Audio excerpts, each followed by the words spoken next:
Which brings us to step 8. And what I'm going to do today, step 8 is forgive and be free.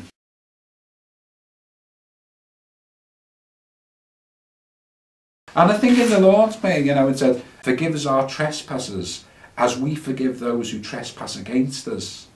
I don't think that was put there by accident. If we can't forgive, then we're going to carry baggage, because we're going to carry anger with us. And it affects us. This is all about ourselves. It's not about the perpetrator. It's not about people who've done us injustice in the past. It's about what we carry from that. So when we're talking about forgiveness, it's a self-serving action. It's to alleviate the anger within us and to free energy up, to neutralise that energy so we can utilise it on other things. So if somebody's had a real bad experience in the past and they say, I can't forgive them, whatever, it's like they're administering more self-punishment, because they're going to carry that anger and that hatred around with them, and it's going to gnaw away at them, and it's going to distract them. So we want to try to at least get them from hatred to anger to understanding. There's a lovely saying there as well. It says, the first to apologise is the bravest, the first to forgive is the strongest, and the first to forget is the happiest. And I think that's lovely, and it sort of sums it up. Step 8 is forgive and be free, basically. And we were talking earlier on about when we carrying hatred and anger, when we've been, you know, the victim of injustices, and we carry that anger and that hatred, it blocks us. It blocks us from reaching our full potential.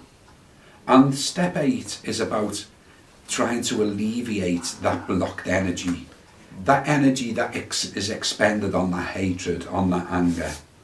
And like you've just heard in that particular example of Steve, the co-founder, he was sexually abused as a child by his stepfather when he was very young, under very, very difficult circumstances, I must say. And working with him through that issue was obviously difficult. But when he was the one actually that we traced his stepfather's history and found that he was sexually abused as well. So it enlightened Steve in many ways. He realised that his father was acting out what he perceived to some means as being normal in childhood. And that way Steve was able to depersonalise his stepfather's actions. And he realised then, you know, that his father, basically his stepfather, had been through the same situations that he had. And he did develop a certain degree of compassion. He didn't condone what he'd done, and he didn't particularly forget what he'd done.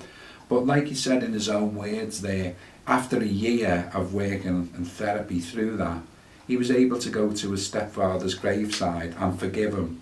And he said in his own words, it was like a weight lifted off his shoulders.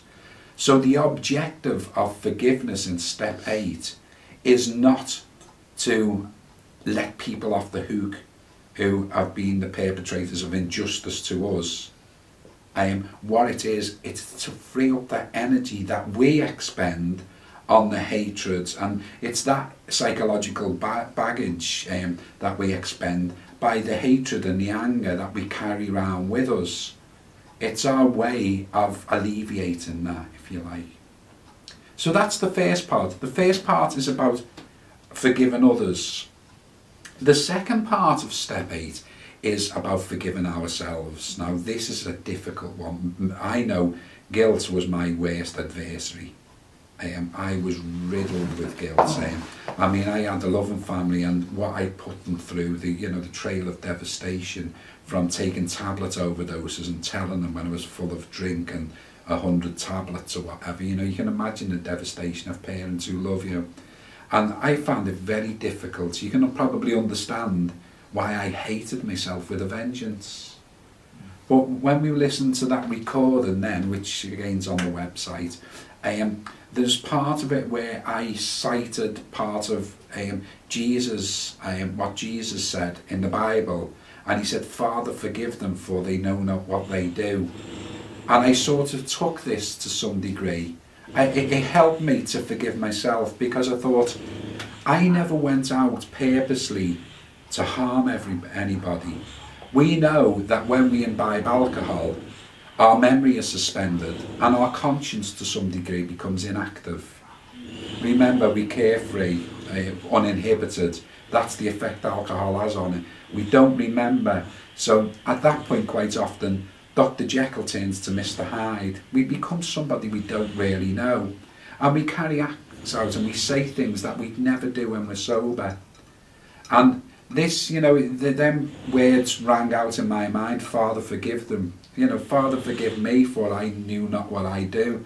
I'm not trying to make excuses, but I punished myself enough. It's not a way of saying, oh, well, you know, I didn't know what I was doing, therefore I'm not responsible. It wasn't a way of relinquishing responsibility, but I punished myself enough. The guilt I was feeling on a daily basis and the self-contempt I had was enough punishment for anybody. I didn't need... And punishing yourself prevents you from becoming a productive member of society.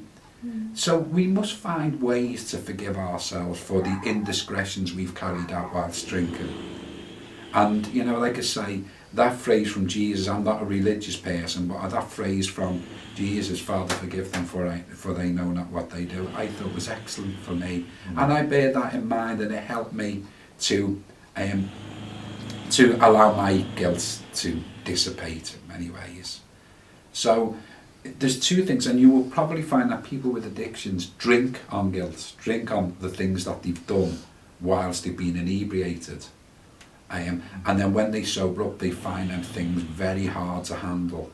So step 8 is about giving them, enabling them again to relieve their own guilt, you know, to understand their own guilt, and to move on. So it's about self-forgiveness, and it's also about forgiveness of others.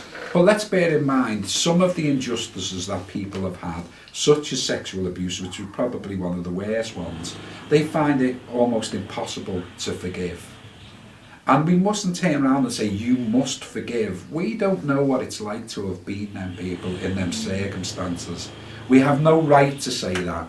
But at the same time, we want to enable them to become free of the past. We want to assist them, facilitate their freedom. And to do that, what we need to do is work through that course where we go from hatred to anger, which is a change agent, from anger to understanding as much as possible. And if we can get them to understanding, most of the time they're able to let go to a large degree of that particular situation. If we can get to compassion and forgiveness, that's great. If we can't, let's work at understanding. Has anybody got any questions on step 8?